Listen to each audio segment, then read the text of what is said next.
What's going on, guys? Welcome to Inside the Horseshoe. My name is Matt, and tomorrow's game day. The Indianapolis Colts are hosting the Jacksonville Jaguars. It should be a lot of fun. Divisional matchups are usually fun. In this video, I'm going to go through my keys to victory, and then I'll give you guys my prediction at the end of the video on who I believe is going to win the game. So make sure you stay tuned for that. But before I get into it, if you're new or if you haven't already, I would greatly appreciate if you click that subscribe button. Also, click the bell icon. That way you're notified whenever I upload a video or go live. If you like this video, smack the like button. Let me know down below your keys to victory and who you think is going to win this game.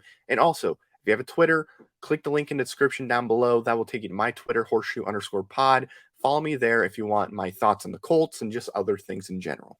So my first key, I think, is one we can all agree with, and that is run the ball and run it well. Okay, because if we run the ball well, I truly believe we can win any game. We could beat Tampa Bay, we could beat Buffalo, we can beat a lot of these really good teams if we run the ball well, and we've shown that we can do it. Not just in the Jets game, but go to the 49ers game. We ran the ball well. Go to the Ravens game, the Texans game, the Dolphins game. Like, we're capable of running. It's just how much do we run? If we don't run it much, then obviously we're not going to be able to do it effectively.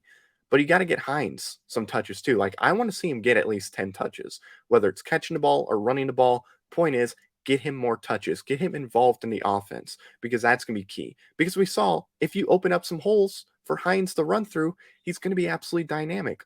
Also, same thing with Taylor. Open up some holes, going to be dynamic. I mean, he got 172 yards this past week.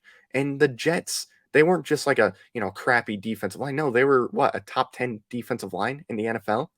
Like, we dropped them from, I think, number 6 or 7 in run defense all the way to like the 20s. Like, we can run the ball very, very well. We just got to do it, man. And if we run the ball well, I think we're going to win most games. So run the ball, do it effectively. We have the backs to do it. Taylor and Hines are more than capable to get a lot of yards. So run the ball very well. That's what I want to see in this game. Also, another thing, the offensive line needs to continue to dominate, okay? The last few weeks, this offensive line has been really, really good. Done really good job against the defensive lines they've gone up against. And look, this is what we expected our offensive line to look like. We expected them to be this dynamic. You have Eric Fisher, who is looking better and better every single week. Obviously, Quentin Nelson, that speaks for itself. Ryan Kelly, same thing. You have Chris Reed, who's coming in as a starter, and he's been absolutely lights out. And then you have Braden Smith, who, when he came back, was electric, and he's going to be playing on Sunday. So our offensive line needs to do really well in this game if we're going to win, because we need to give Carson Wentz some time to throw the football. We saw what happens when you give him time to throw. He usually does a really good job.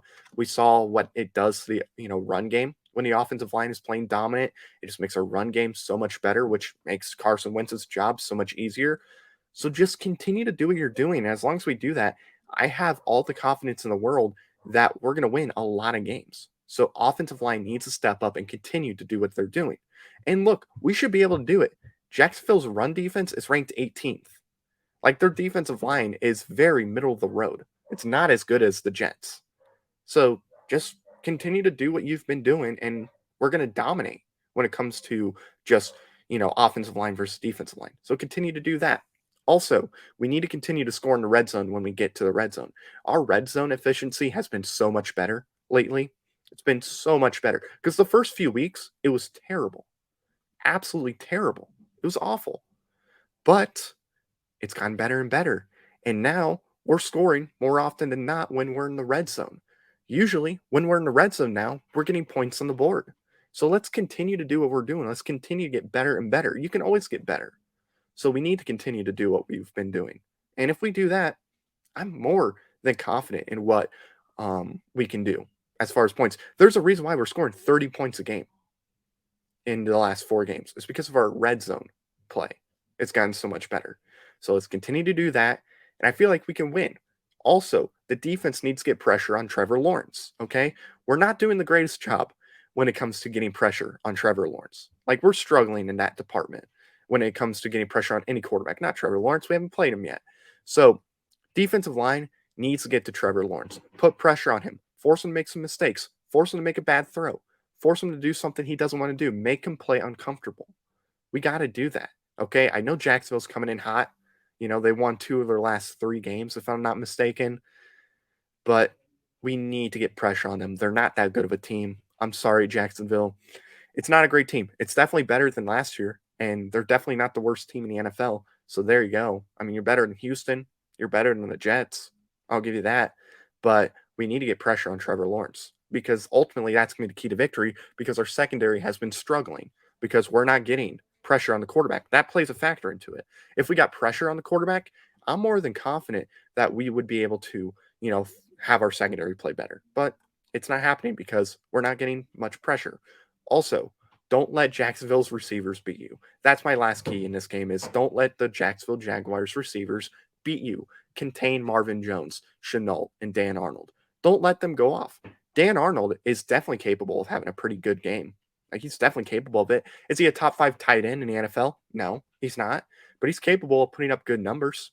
So don't let him do that. Okay. Obviously, Marvin Jones. He's a solid receiver. Again, don't let him go out there and dominate. Same with Chenault.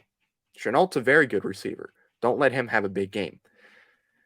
I get the secondary has been having issues this year, but this is a game where they need to change that and they need to step up. Guys that are coming in playing for injured players need to come in there and they need to step up and do their job. They've been struggling. They've had issues all year long. Our depth is not that great. They need to go in there and have a good game. And it needs to continue after this week because we're going to be playing against Buffalo and Tampa Bay right after this. And they have some really, really good receivers on that team. So, our secondary has to go out there and they have to at least contain these receivers. Don't let them have big days, okay? Just do your job. Hold them to just average numbers at best. And if you do that, I think we're going to win this game no problem at all because I don't know if James Robinson's even playing tomorrow. I mean, he might be. I don't know for sure. Obviously, he's dynamic, and you got to stop him if he's playing. But if he's not, they're going to really be relying on the passing game. And they can do that because, our pass defense hasn't been that great. Let's change it. Let's have a good game this week in secondary. That's what I want to see. That is my last key. Now, let's get into my prediction for this game. Honestly, for me, I don't really see this game as a struggle. I think we should win this game pretty easily if I had to guess. Jacksonville does not have that good of a team. I know they just beat Buffalo. Good job. Anybody can beat anybody at any time. That's what that game proved. Like, these are all professionals. They can beat any other team at any time. It's just you got to make the right decisions. And I expect us to make better decisions than Jacksonville. So for me personally, I'm going to say the Colts win this game. I think the offense is going to continue to do what they've been doing. I think the defense is going to have a pretty solid game. I think Colts win this game. Give me 37-17 Colts. I think we win by 20. That's my prediction. Thank you guys for watching. If you're new or if you haven't already, please subscribe to the channel. I would appreciate if you do that. Also, click the bell icon. That way you're notified whenever I upload a video or go live. If you like the video, smack the like button. Let me know your thoughts down below on who you think is going to win once again. And also, if you have a Twitter, click the link in the description down below. That will take you to my Twitter account. So thank you very much for watching. I've been Matt. Bleed Blue. We'll see you next time. And sorry for the noise in the background. Bye-bye. Thank you very much for watching this video. If you like it, make sure you watch one of these other 2 videos. They're cool. Also, if you're new, please click the subscribe button as well as the bell icon. I greatly appreciate your support.